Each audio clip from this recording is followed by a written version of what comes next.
Hello and welcome to all of you to another episode of Gupshup with Gill. Today I have with me Freddie Wilde of CricViz, and he's been around for quite some time. He's now some people know him as a data analyst, some people know him as a consultant for Rajasthan Royals and a few other T20 franchises, and some people know him as the author of Cricket 2.2, rather the co-author. Welcome, Freddie. Welcome to the show. Very happy Thanks to have you here. Yeah, thanks for having me. Yeah.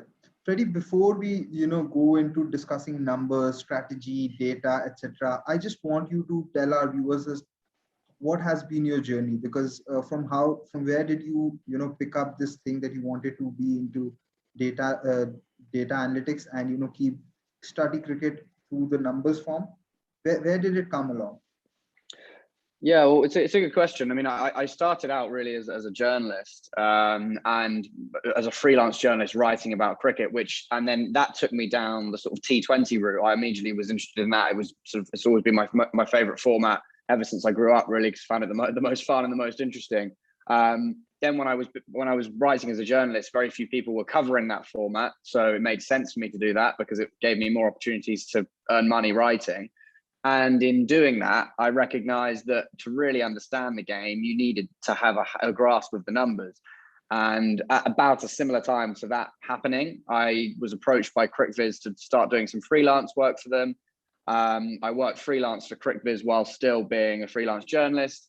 And then at the end of when I was at university, which was sort of 4 or 5 years ago, I then left university and was offered a full-time job at CricViz, and since then have really worked full-time for them. I do a little bit of occasional freelance stuff on the side, and obviously I've written Cricket 2.0, but that was obviously focused on T20 cricket. And now I pour the large majority of my time into short-form cricket. I still work on test matches as well with CricViz, but yeah, T20 and short-form cricket more generally is my real passion. So I guess it was a journalism thing that started it. That led me down the route of numbers, and that led me to CricViz, and it's worked out really well. Now, I want to understand from you this, that the T20, like you know this better than anyone else, that T20 is a very volatile format. And considering it's a volatile format, short T20 leagues can be even more volatile. There isn't really enough time to try out a certain kind of a strategy or try a certain kind of a move. I had Gaurav Sundaraman on the show with me, and he also said the same thing. He said that sometimes there isn't enough time for you to try out something, so you try and look for solutions which can be customized to the team. So I want to understand from you how volatile or how impatient or patient is the general attitude towards analysts or consultants in the T20 setup now. Are teams willing to bide their time and allow some space for failure, or everyone wants quick results because winning is everything? If you look from a team point of view, and especially from a franchisee point of view. That's a really good question. I think that attitudes are changing in that people are beginning to realize how volatile the format is, and so probably are affording coaches, players, analysts more time. Whether that's enough time, it's almost certainly not. Whether it will ever be enough time, it probably never will be. I remember doing some research a few years ago as to how many games an IPL season would need to be for us to be sure that the best team had finished top. And it was something like 50 or 60 games, and the season is never going to be that long, or almost certainly not in the very near future is not going to be that long. You look at Major League Baseball and American sports, they play hundreds of games in their season. I suppose in theory, we might reach that point at some point well down the line in cricket. But, until we get to that point, there's no way that, a coach would be afforded 4 or 5 seasons worth of failures because, the general manager or the owners understand that the format's very volatile, and probably across 5 or 6 seasons of failure, you probably are doing something wrong, but we can't be sure of that. And I don't think you ever really will get to a point where where people are afforded as much time as they should be given, really, because it is a results industry. The calendar is very condensed as it is. Seasons aren't long enough. But I hopefully attitudes are changing, and there is a recognition that you require at least 2 or 3 seasons, I feel like, is a fair chunk of time to be given to have some influence. 1 season is certainly too few, 2 probably is as well. And by the time you've had 3 seasons at it, if you've not had, been beset by injuries or or there's been a huge amount of poor fortune and you've narrowly missed out on playoffs and things, I think 3 or 4 seasons you've got a fair reflection of how well someone's done. Interesting. You spoke of injuries and working with Rajasthan Royals. I'm sure you're probably one of the best people to talk about how injuries can affect a season, because in this season of IPL only in the first phase, uh, there were quite a lot of injuries and missing outs that happened with Rajasthan Royals. Jofra Archer was injured before the season. Ben Stokes got injured in the first game, and then you had the likes of Liam Livingstone wanting to go back. So did Andrew Ty. So how difficult can it really be for a team to cope up with it, considering, especially when all of these are foreigner buys, you do spend a lot of time building the team around them. So how difficult can it really be to come to terms with it and then ensure that you are able to put up 11 on a park, which in theory can cover up those bases. In practice, it's obviously difficult, but just in theory can cover all those bases which you were looking for. Yeah, it's super difficult. I mean, it happened actually with me and the Melbourne Renegades as well, where the last couple of seasons we've had disastrous seasons, and at times we played some quite poor cricket, but we've also been really badly hit by injuries to some key players. So yeah, I've had quite a bit of poor fortune with that. And to be honest, there's only so much you can do. And particularly now with COVID and the difficulties in getting players in and replacing players, availability of players is tough now, because national boards are protecting that availability more than ever, because they need to have their best players on the park. Schedules are tight, bubble fatigue kicks in. So it's a real challenge. And essentially that's when it actually comes back to your first question, or second question rather, around having people in the management who understand the volatility of these things. So you've got to hope at that point that the management are going to say, well, look, we lost 4 or 5 key players to injury, whether that be with the Renegades, the Royals, or whoever it is, any team that anyone's working with. If there's a recognition that this is not the squad that you built at the auction and getting replacements in is tough, then that's an environment, I think, in which then you can try and make the most of what you've got then in the season itself. So maybe you say, right, we're missing these players. We're going to readjust what we think a successful season might be. Having gone from maybe challenging for the title, we think, right, if we can finish top 4 or whatever it is, you readjust your expectations. And if that's realigned with the management and the players themselves understand that, I think you can create an environment there whereby, maybe you're trying to give time to younger players. You're trying to build for the future. You're trying to give opportunities to different players. There are still things you can achieve.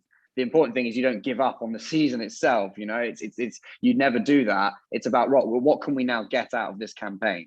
And you might still end up winning it, of course, but you've got to be realistic about what happens, because if you lose, multiple key players like we did at Rajasthan, it sets you back, and it's really tough to come back from that. As I said, particularly in COVID, when getting replacements is so tough. Now, you rightly mentioned that even if nothing's going your way, you can actually invest in younger players and see what holds in the future for them. And this is something I think even CSK did last season, when they had lost 8 games out of 11, and then they finally thought, okay, that we'll give Ruturaj Gaikwad a longish rope and see how he turns out. And in the end, he actually won them 3 games. So, and which has led to him starting the season for them. So of course there are always positives that can be taken out. Now I want to ask you from an IPL perspective that how important is the process of scouting, especially considering even Rajasthan Royals do have an academy. They also have their scouting process, and someone like a Chetan Sakaria was actually picked through scouting. So how important is the scouting process? That is one. Two, what are the qualities or what are the kind of players that you look for when you're doing domestic scouting, which is in the Indian local circuit? And what kind of players do you look for when you're scouting overseas? Because now teams have scouts even overseas as well, because we see someone like a Marco Jensen being picked by Mumbai Indians, who really not a lot of people have heard of. Yeah, it's a good question. I mean, firstly, from a Rajasthan Royals perspective, my role there is as a consultant. I'm offering often views from the outside, and there's a group of there's a scouting team and a team closer to the sort of team environment, I suppose, that do that. And I then am challenging that sometimes, or providing data to supplement that work. But I mean, in simple terms, it's obviously very, very important. Scouting enables you fundamentally to identify players who other teams may not have recognized as being talented. I think that's the most important thing that scouting might achieve. And if you can do that, you then get excellent players for undervalue, and then you have more money to spend elsewhere. It's it's the template which served Mumbai Indians so well. The reason why they are the team that they are isn't because they have star players, it's because they've identified players quite often before they are stars. And then they've managed to secure them at lower prices that gives them more money to spend elsewhere on the players that they really need to chase. I mean, if you look back in 2013, they identified the likes of in the sort of 2013 to 15 period, Hardik Pandya, Krunal Pandya, Bumrah, guys like that, even other guys who've gone on to play at other sides. Yuzvendra Chahal was first spotted by Mumbai.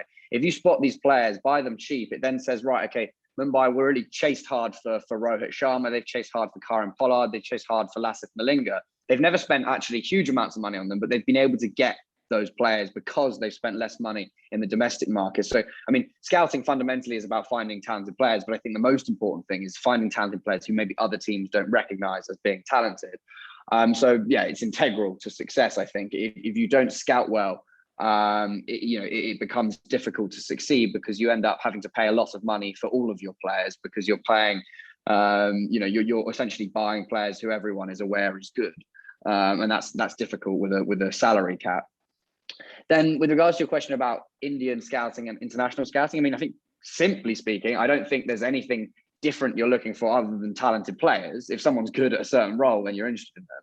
That said, there are certain roles that are harder to find in different markets that I think then become more important. So in the overseas market, for example, finding pace bowlers is important because there's fewer of them in India. Equally, because there are fewer in India, that means if you can find the few that are good, you'd like to get them. That's why I sort of mean it doesn't really matter about the role. You just want good players. But generally, in the IPL, you see teams focus their international recruitment on pace bowlers, on power hitters, quite often lower down the order, and possibly all rounders as well, because they're areas that in the Indian market are harder to come by. Now, but as I said, that also means that if you can find guys who fulfill those roles, for example, I mean, Shah Rukh Khan was a good example, someone who Punjab Kings picked up. He's a lower order power hitter who had only played a handful of games, but he obviously impressed in his limited experience at state level. And he's only played a few games in the IPL, but he did fairly well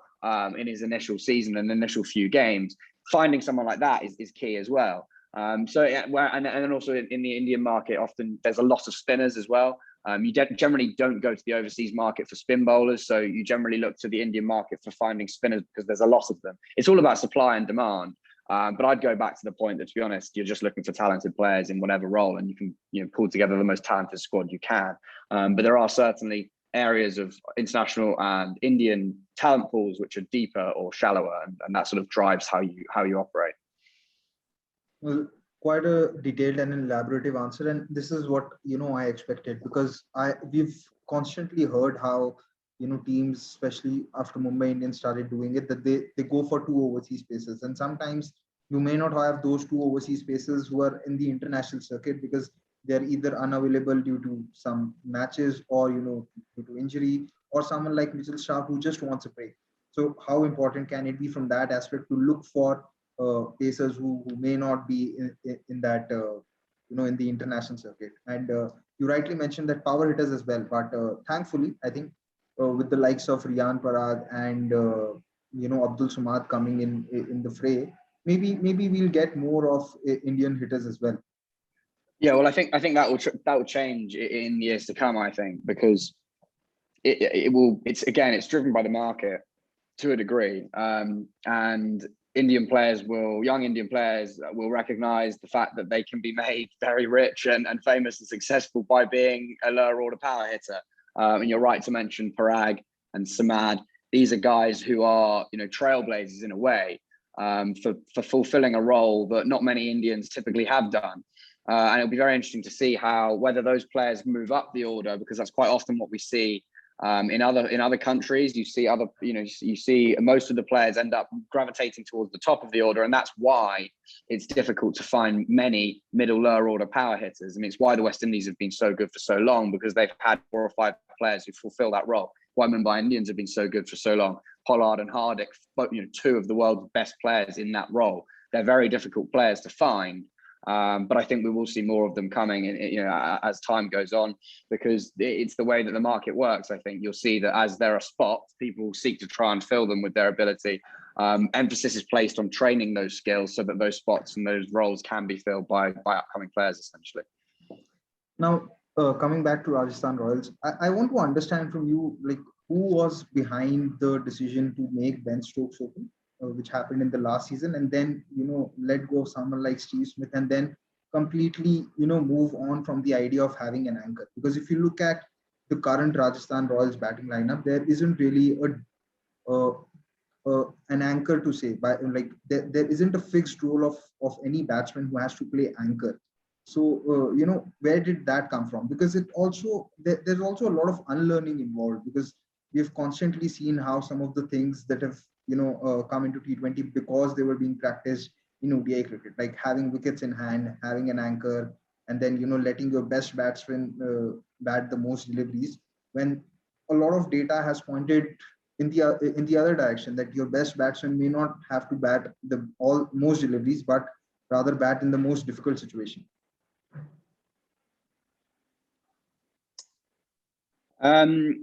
So, I mean, starting with the question with regards to Stokes, it was a combination. I mean, again, it's worth stressing that my sort of distance from the core management of the team, as again, it's a consultancy role, but it's something that we discussed, and I was in discussions that I were involved in when it happened. There are many aspects of Stokes' play which were suited to the role. It wasn't something that I came up with and said we should try this. It was something that someone actually came to me and said, "What about this?" It's something that I've long thought he can fulfill for a number of reasons. I think firstly, most players are better at the top of the order generally. If you stick pretty much any player in the world up at the top of the order, they're likely to do better than if they bat in the middle, because it's just far harder in the middle and far easier at the top. But there are elements of Stokes' game which are particularly well suited to it. Firstly, he's a left-hander as well, which gives you a left-handed option at the top of the order. So if you've got a right-hander with him, it complements that. You have a left-hand, right-hand combination. But also he's got a lot of sort of traditional strokes. Players with good, robust techniques, I think, are well suited to the power play. Someone like James Vince comes to mind, actually, as another power play exploiter, who's basically someone with a solid technique. You can find gaps. You need to be able to hit the ball cleanly through the ring, sometimes up and over the ring. And those elements work. So it was a general discussion. I don't want to sort of attribute it to any one person. Like, I wasn't sort of in the room when the idea was first materialized. I was posed the question, and I agreed with it, and I still do. I think that Stokes is very well suited to opening the batting. I think, or even batting in the top three. And I've been on record saying that I think that's where he should bat for England. I think he should bat at 3 in the T20 World Cup, because I think that it suits his style of play. And in terms of sort of the anchor thing, I think that's something that we'll just see changing more generally in T20 cricket. I think, and I've spoken before with Ben about this at length on the CricViz podcast, about how the use of an anchor, I think, is very much related to the nature of your bowling attack and the depth of your batting. Those two things are integral. So if you have a good bowling attack, it often means you have a slightly shallower batting order, because you're compromising the depth of your batting, often with guys at number 7 and number 8 who are potentially better bowlers. If you have that, you therefore, with shallower batting, need to have someone who can preserve their wicket at the top of the order, because your batting order is shallower and you need some stability. So anchors suit teams who have strong bowling attacks and shallower batting orders. Now, if you end up with, such as we did at Rajasthan, and this isn't necessarily the logic we followed, but it's why I think it can work moving forward. If you end up with guys at number 8 and number 9 who can bat and who can bat well, such as Chris Morris, it enables you to be less reliant on the stability provided by an anchor. You can go harder for longer, because you know that you've got guys coming in lower down the order. So it's something that I don't think that's specific to Rajasthan. I think it's seen across the world. I think you can see it very clearly actually with England and with Australia right now in T20 cricket. They're the nicest two examples. So England aren't picking Joe Root. They are actually picking Dawid Malan, who is a very similar anchor type player, but they're not picking Root, who is sort of that classical player who would provide some stability at 3. But what they've got is a very long batting order. They bat very deep. Australia, on the other hand, don't bat so deep. They've been batting Ashton Agar at number 7, someone who you describe as a bowler who can bat, yet they are picking Steve Smith. So you see, that makes sense in terms of a squad and team construction perspective. Whether Smith or Agar should be in Australia's T20 team is up for debate. Whether Malan and Root should be in England's T20 team is up for debate. But the strategies that they're pursuing, I think, makes sense given the structure of their side and how they're trying to build a team. And these things are all related. So I think, whether you use an anchor or not is very much dependent on the strength of your attack and then the depth of your batting. again, a very elaborative answer, which actually tells us that there is no hard theory or no fixed theory that a team should, go for. It should actually be coming down to the strengths that each and every team have, and along with how they are constructed. Now, there's this thing that I want to ask you about, data in particular. Do players sometimes react differently when they find out that some data is favoring them? Like, say, if I'm a batsman and you give me some data that, okay, uh, ball outside the off stump, which is pitch full enough, I really get out on it. I actually score a lot of runs on it, and I have a good average on it. Does it, change my intent, so as to say, or change my batting style? Or you think that players more or less do know at the back of their mind that how they react to certain kind of deliveries, and it really doesn't play in their mind so much? I think generally that's pretty rare for that kind of piece of information to be something that they wouldn't know. Often it's very instinctive. I'm just taking an example. Sure. It could be, others Yeah. as Sure. well. Yeah, I mean, occasionally you might provide them a nugget of information with regards to a strength or a weakness that they're not aware about. Quite often they are. It's more often providing the numbers to support that gives them the confidence to then enact a change. For example, I was speaking to a player recently who struggles against wide Yorkers. He knew that he struggled against wide Yorkers, but the numbers were quite stark, and they were sort of like, okay, right, I need to work on this side of my game. Quite often, it's a sort of it just gives them an extra motivation to go out and do it, and also it enables them to then measure against that, so they can know whether they're improving or not improving at that particular area. But I mean, occasionally you will stumble across something that a player doesn't know about their game. But most of the time it's reinforcing things, or you giving them something that actually, as I said, they can measure their performance against and see if they improve really. Now, you'd very recently, tweeted and spoken about having split coaching in the England team setup. Now, split captaincy is something that we have heard a lot, that you need to have different captains for different formats. It also allows them to have a certain kind of rest. Now, you've come up with something like this split coaching. Now, firstly, I want you to talk about this idea. The other thing that comes up in my mind with regards to split coaching, and it also comes to my mind when we talk of split captaincy as well. How do you manage the workloads of players who are multi-format players? How do you manage the workload of someone like a Ben Stokes or a Jofra Archer or a Jasprit Bumrah, who are integral to their teams in all formats? Don't you think having a split captain along with the split coach, brings in a lot of minds who just end up discussing it, and then you may not reach a conclusion? Do you think that that can also be a possibility? Yeah, so the first point around split coaching, basically my argument on that, and I've long thought this, to be honest, for at least 5, 6, 7 years really, is that T20 and ODI cricket, I think, should have separate. White ball cricket and red ball cricket should be generally have different coaches. I think it's firstly from a simple workload perspective. We talked there about workload of players, workload of coaches. I think it's very difficult for a coach to stay across red and white ball cricket, both from a technical standpoint, but also from a scouting and selection standpoint.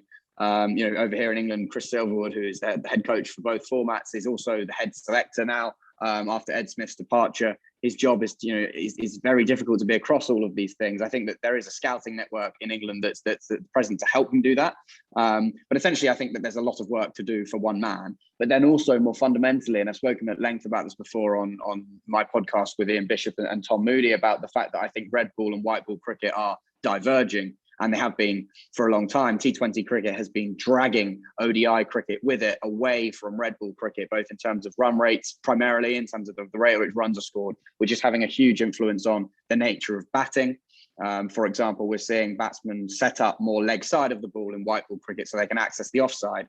That kind of technique is leaving those players vulnerable in the test game when the ball moves a lot more. Johnny Bairstow, Aaron Finch, Rohit Sharma, Jason Roy, KL Rahul are a series of openers for whom this has been an issue.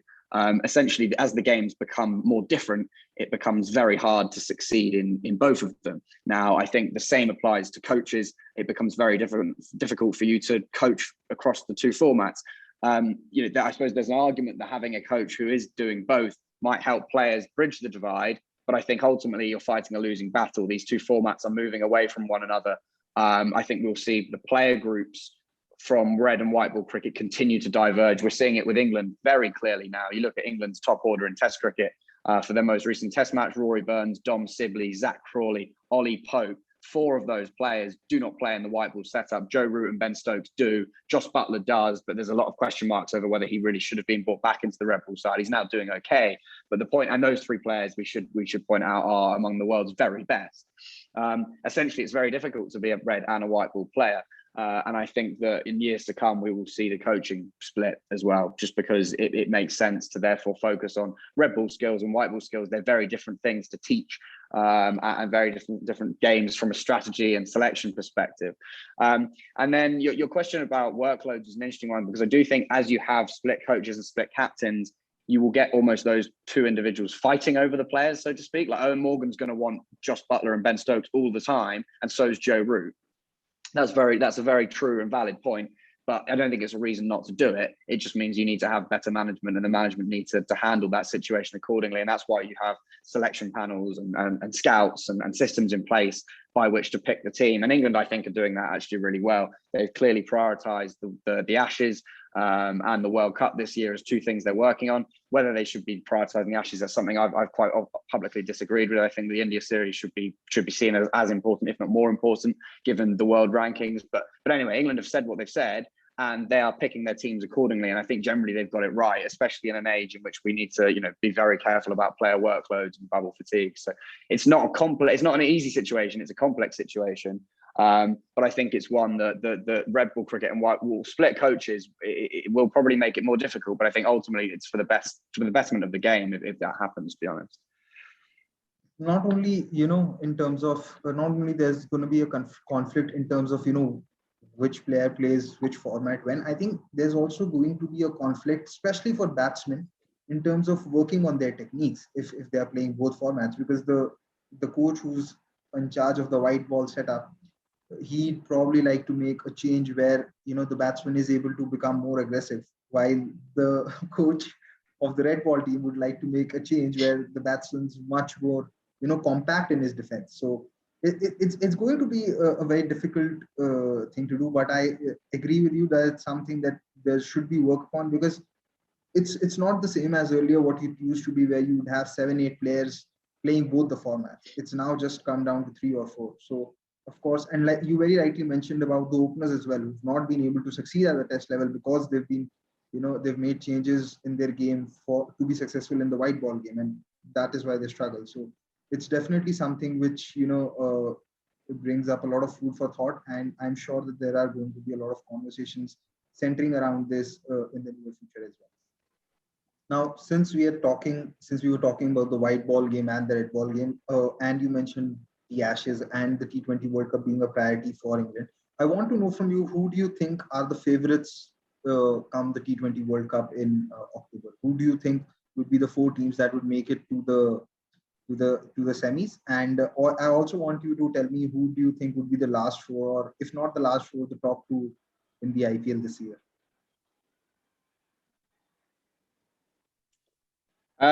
With regards to the World Cup, I think there are 3 teams that are notably better than the rest, and that's England, India, and the West Indies. Now, obviously, we've just seen the West Indies lose to South Africa, which is a surprising result. I expect the West Indies to improve.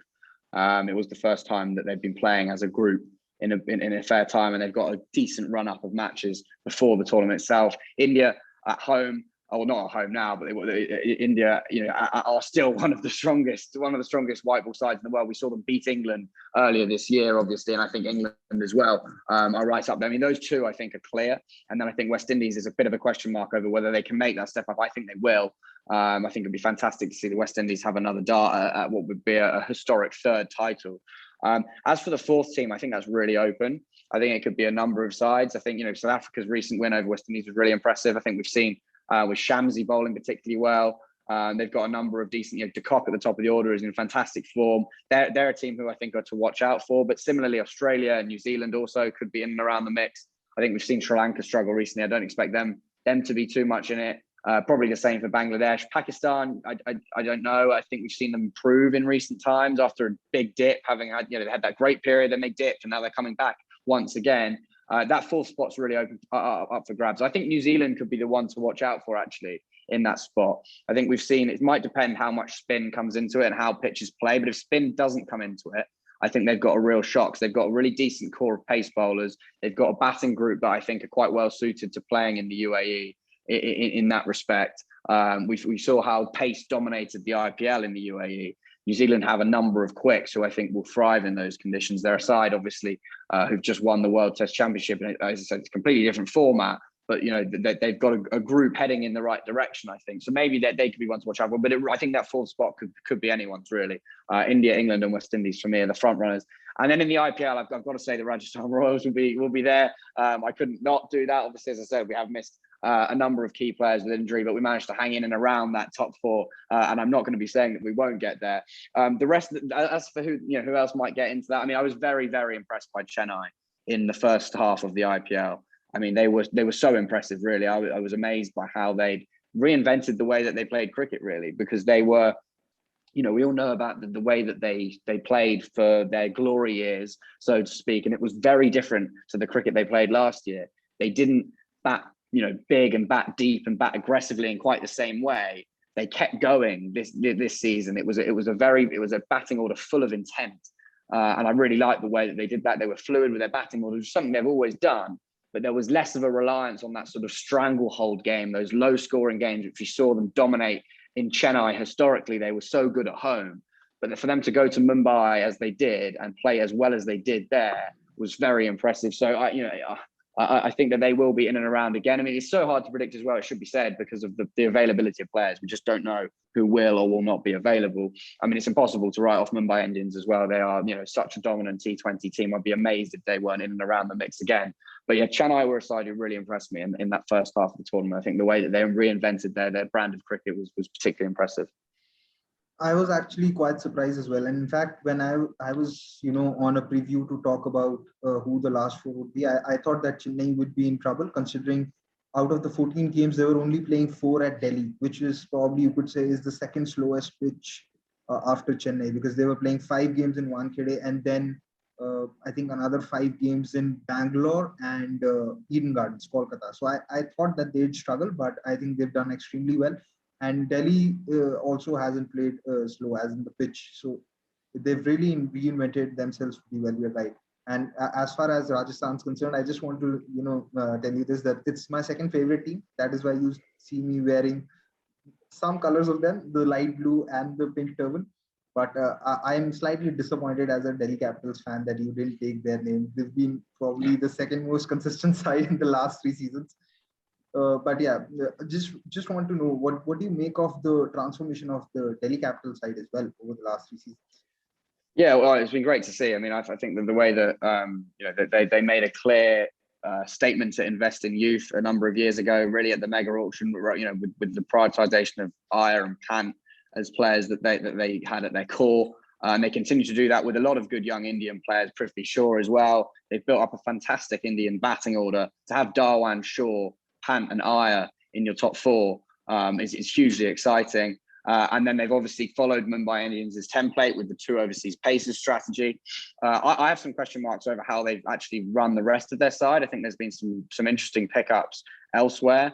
I still think they're a fantastic unit, despite some questionable, I think, recruitment decisions in those areas. And that's testament to the brilliance of the likes of Dhawan, Shaw, Pant, Rabada, Norkia. And they've also had some really good Indian spinners as well, which is, as I said earlier, something you can often get a lot of. But to have Akshar, Ashwin and Mishra as a trio, got left arm spin, off spin and leg spin there, all covered in the domestic market, is exactly how I think you should go about it generally. And they've done that well. I think they followed a template. I think that I would have made some slightly different decisions with some of their recruitment. But I think that as I said, they're strong enough elsewhere to continue to compete. And then, I'd be surprised if they weren't in the top 4 once again. I think they are probably still existing slightly, within what they're capable of. But no, they're an excellent side with a lot of match winners. So they'll be in and around the mix for a few years to come, I imagine. Well, now we'll move on to a segment where I had asked fans about what they'd really like to ask you. And there's this one question where someone has sent this question and they want to ask you that, as per the models of CricViz, which is the most impactful place to bat in the batting order? Where do you think a batsman can make the most impact? It's a good question, and the idea behind the impact model is that it will adjust for the different phases of the innings. So if it's, as I said earlier, it's more difficult to bat in the middle order, and impact will reflect that in a way, in respect to the fact that it will be, if you perform, if you do well in the middle order, it will recognise that that's a tougher position to bat than at the top of the order. But frankly speaking, if you want to make most impact, batting at the top of the order is still the best place to bat, because it's the easiest. You get the cushion of the power play, you get time to play yourself in. It is fundamentally easier to bat at the top of the order. That doesn't necessarily mean you should just put your best players at the top of the order. This is essentially, it's a philosophical question around T20 strategy, really, which is, does your best player face most balls, i.e. bat at the top of the order, or does your best player bat in the toughest position, i.e. in the middle order, but you compromise the fact that they might not face as many balls, but maybe you will gain because you're putting him in a position that's really tough, and instead you can get a lesser player batting in the easier positions. It's a key question, and it's one that every T20 side is faced with. It's one that England have responded by putting Buttler at the top of the order. It's one that Rajasthan responded by putting him in the middle order, having had him at the top of the order. The same question has been asked of AB de Villiers for South Africa. Where should he bat? I imagine the similar question will be asked of Rishabh Pant and Nicholas Puran in the years to come. It's a very complex question, and to which there is no easy answer. And it's the job of analysts and coaches and captains to get their heads together and try and work out what they think is best for the team, not necessarily what is best for the player, because they're different things. If you want to say to me, where will Rishabh Pant have the most impact for as an individual player, I would say at the top of the order. Would I ever bat Pant at the top of the order? No, because he's so good in the middle order that I think you gain so much as a unit by putting him there and putting a lesser player at the top of the order. That's for me how I'd see it. I would always put my best batsman, I think, in the middle order, in the toughest position, if he's got the skill set to succeed there, because I think there are so few players who can do that.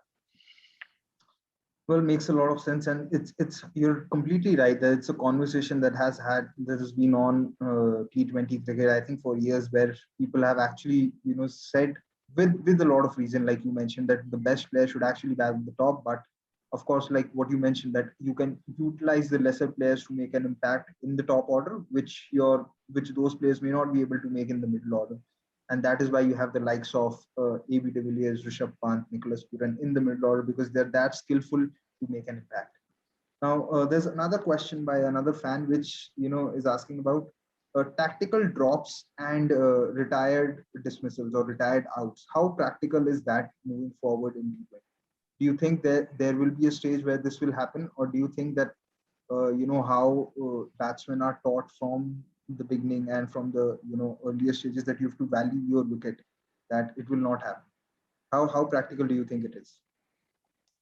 Yeah, it's a difficult one, and it's something that I've written about before, and I've said it might happen in the future. But well, there are two. Let me address them one by one. Retiring out, for me, if I was actually a lawmaker, I would not make that legal. I think it would be. I think it's part of the interest of the game. It's part of the challenge from an individual, mental, technical, skillful perspective to have a player out there and struggling, and it places an emphasis on strategy for teams to get it right. If you can just pull a player out and it becomes so normalized to do that, I think that robs something from the game from a strategy perspective. I think it's an interesting idea. And I think, if it was to become commonplace, I think there would be certainly times that I, as an analyst, would like it to see it happen, because there are certainly times when players are struggling and you've got a better matchup in the hutch. I don't think it should happen. Tactical drops as well, they're similar in that basically they're encouraging players to do things that they're not fundamentally used to. I think tactical drops are possibly more likely to sort of catch on than retiring out. But even then, it goes against how sportsmen operate. It's almost an instinct to take that catch. And I don't know, it's a difficult one, because that one is more of a gray area about, if they start doing that, it's very difficult to make that legal or not legal, because how do you know if they meant to do it or not? It's something that would certainly be worth doing if you've got a player struggling in the situation that I'm talking about, when the batting side might want to retire him out and he skies one in the air, and you've got Andre Russell sitting in the dugout. It would certainly benefit the fielding side not to take that catch. It's something that it's an interesting conversation, and I think a dressing room whereby you could do it, and players accepted it, would be a very open-minded one, and one that I'd be fascinated to work with him, because I think that would create a huge number of possibilities for other strategies and tactics. But whether it will happen, I remain skeptical. I just don't think players are wired like that, really. Also, I think, if that ever happens, there's going to be a huge debate about the spirit of cricket, which happens on a lot of, I'd say, inconsequential things, which are much well within the rules, than something like this, where you're dropping a batsman just because, and then once it starts becoming normalized, how do you know it's not a part of spot fixing as well, when when you have an allegation? So it's quite an interesting topic to get into. But it's a complex issue, full stop. You get yourself into the weedy issue of motivation and what was he trying to do? Was he trying to catch it? Was he not? And it's something you can't ever prove or disprove, really. It's an interesting topic, and something that, as I said, I find it hard to see it catching on as a result of the number of complexities that are involved in something like that. That's not to say, it's not to say it doesn't happen. I imagine it. I bet there are players who've done it before, who've dropped a catch to keep a player in who's struggling. Whether it becomes a commonplace thing or a team directive, I don't know. You also have to fake it very carefully, because, like I said, if it comes out that you've tactically dropped it, then there's going to be a whole spirit of cricket debate.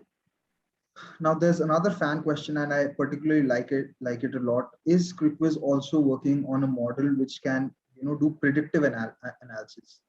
Can it factor in the conditions of the game? Can it factor in what can happen after the game? Or are they working on any variable technology where you can probably measure the heart rate or the pulse rate of a player and then correlate it to how they might perform if they are probably, because there's a lot of talk about some players perform better under pressure, but we never really know how can you measure what exactly is pressure in some exact quantifiable terms. So is CricViz working on that, something related to it in the future?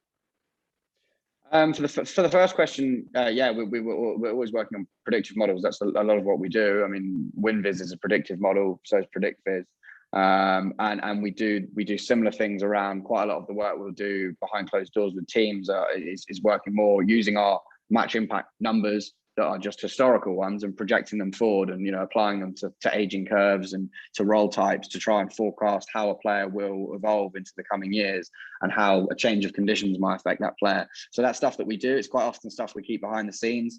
We don't want to give all our stuff away online. And with regards to wearable tech, it's something that we'd obviously be fascinated to get our hands on. But the difficulty is, quite often players don't want to give up that information. They don't want to have stuff tracking them, and also in terms of getting it to be commonplace and then getting our hands on it is an issue. But it's data we'd love to have. I know that there have been conversations about that kind of stuff, and I know that international sides do track players, heart rates and distance run and all that kind of stuff. It's not stuff that yet we've got our hands on. But we work closely with a number of teams around the world, and it's something I'm sure will become more commonplace and shared more widely into the near future. So I'm sure we will learn about that. But it's not as easy as just saying everyone in this team has to wear this piece of kit and we're going to do some analysis on it, because quite often players don't want to give it up. And I think there's been some quite interesting legal disputes in American sports, at least, around who owns that data. Why should Ben Stokes give up his data on his heart rate and his GPS and all that kind of stuff to be analysed? I understand it might improve his performance, but it's a sort of thorny legal issue as well. But these things, I imagine, will in the future be solved. It's quite often things that people from the outside are like, oh, for God's sake, why aren't they doing it yet? They should be. We've got this tech available. It needs to be, we need to be tracking this, working this out, having heart rate monitors on these players. Why don't we whack it on the broadcast? As Jofra Archer's bowling his super over, let's look at his heart rate. Sure, it'd be cool and fun, but there's a huge amount of hoops to jump through for us to reach that point. I'm not saying it won't happen in the future. We've seen it in other sports. I think we've seen it in Aussie rules football quite often. But it's something that it's all a process. These things are being looked at. But it's not just as simple as clicking your fingers and saying, oh yeah, it'd be nice to have that, let's do it. These things take time. And you're very right. Why would a player want more scrutiny than there is already? There's so much scrutiny already, because I remember I've been watching the game for 17, 18 years, but the amount of ball tracking data that is available today is nowhere close to what it was, 15 years ago. So there's anyway much more scrutiny, even in terms of behavior off the field. So you're very right that players also will not be comfortable in sharing that. Apart from this, is CricViz also looking to do more videos on YouTube? Because a lot of things that you do, I think sometimes they do not get broken down easily by the audiences because uh, they are either in just text or on your audio, your podcast. You all know that video actually helps, makes things understand better. So is there a plan for CricViz to move to more of video content on their channel, and even about covering women games as well? Because so far I don't think you guys have that data of the women's game. Is it something that is on CricViz's agenda going forward? Well, from a women's perspective, I mean, we've worked on quite a few of the last like 3 or 4 women's World Cups with the ICC, so we've been quite closely embedded with that. So we can only go so far in terms of the amount of coverage we can do. We're a limited team. We're expanding and growing all the time. It's something, as I said, we've worked with the ICC on these events. We've got women's data. We work with women's teams in Australia. We work with we work with the ECB. Teams have access to our data. We're providing access to various teams to use stuff. So it's not like we're not involved in that. It's not something we're neglecting because we don't care about it. We do. It's just a case of we've only got so limited. We've got limited resources, and we're allocating them accordingly. But obviously, it's something we'd like to cover all cricket in as much detail as possible. But as I said earlier, it's all a process, really. And sorry, what was the first question as well around? Do you plan to also indulge more into video content? Video content? Yeah, I mean, and the same answer applies, really. Of course, we'd like to do that as well. It's something that takes time and resources, and we have to, we always have to work out where we're allocating that. So again, it's not because we don't care or we don't realise the significance or benefit of it. It's just a question of what we can and can't do given the priorities we have to have in place with various clients, things like that. But we're a growing team. The team's growing all the time. And as we grow and evolve, we'll have, I will continue to do more stuff in that area. It's certainly something that we know the benefits of. We use video, with teams that we work with. It's just not yet something that we publish online. Well, I had Ben on the show, and he spoke of how all of you have the same access to data, and all of you have different ideas and keep having a go at each other with different theories. Now, I want you to explain how it is like working in CricViz, because he mentioned how he himself, then Srini, then Imran, all of you guys keep talking about it. So what kind of a relationship do all of you share? Is it the professional Wasim Akram Waqar Yunus kind of a relationship, or it's friendly banter along with heavily competition? How does it work between all of you? Well, I mean, it's a good, healthy working environment where we all have access to a lot of really interesting data, and it's our job to analyze that. And it's interesting that we often come up with slightly different theories because of that. And I think that shows that it's not just a question of giving a guy a laptop and some numbers and everyone will go away and find the same answers. There are different ways of looking at the game. We all have our different players that we rate or don't rate. There are lots of discussions about those players within the office and chatting about who we think should be playing or who we think shouldn't, or strategies that teams should pursue. It's a very creative and challenging environment. Sometimes or quite often we will agree on things because we're often looking at very similar data, but you can interpret numbers in different ways. We're not just led by numbers too. It will be, we'll watch players and we'll think, it doesn't make sense that this guy is ranked as lowly as he is on this metric, or we think that this guy's got the potential to become better, or maybe will fade away. And so, yeah, it's a very healthy environment in which we're all sort of egging each other on to try and learn more about the game, essentially. Before Ben was on the show, I didn't know that you were a bigger fan of Rishabh Pant than he was. So I actually asked him if he's the unsaid ambassador of the Rishabh Pant fan club. He said, I think Freddie's a bigger fan. It's just that because I am much more louder about it, I get a lot of flack when he doesn't. I'm glad. Well. Yeah, I'm glad at least Ben said that because quite often, I mean, we both obviously rate him very highly for a number of reasons. But no, I think I probably will claim to be have been ahead of Ben at least in jumping aboard the Pant bandwagon. But no, he wasn't too far behind. But yeah, no, it's nice of Ben to at least acknowledge that, because yeah, he is the one who will often be outspoken on Twitter and get a lot of the attention for being a Pan fan. But we all love him, and there's no no one needs to take credit for it. It's not something like that. It's Pan's a great player. Let's enjoy it rather than necessarily decide who owns the Pan fan club. Well, that's great to know. Just one last thing that is left for me to ask is, I read Cricket 2.0 and I really liked that book. I thought it was a brilliant work, and I've appreciated it a lot on a lot of platforms. Is there any other book that you're working on, or any other theory or paper, etc., that you're working on currently that we can look forward to? Well, I've had a few thoughts bubbling along in the background. There's nothing that's sort of in a developed stage yet, so it's likely there won't be anything new in the short term. I've been directing a lot of my attention really since then just into my day-to-day work with CricViz, which has taken me to a number of different places around the world and a number of different opportunities, which I'm throwing my sort of weight behind for now. And the impact of COVID is sort of that's also throwing things up in the air as well in that respect. So there's nothing immediate, but I've certainly got a lot of ideas about things that I want to dive into, and I will at some point. It's just not right now, I'm afraid, because there are other things that have taken over, and I'm happy with that being the way it is at the moment. I wanted to write Cricket 2.0 for many years. I don't want to rush into something else. I want to sort of make sure I choose the right topic before I do.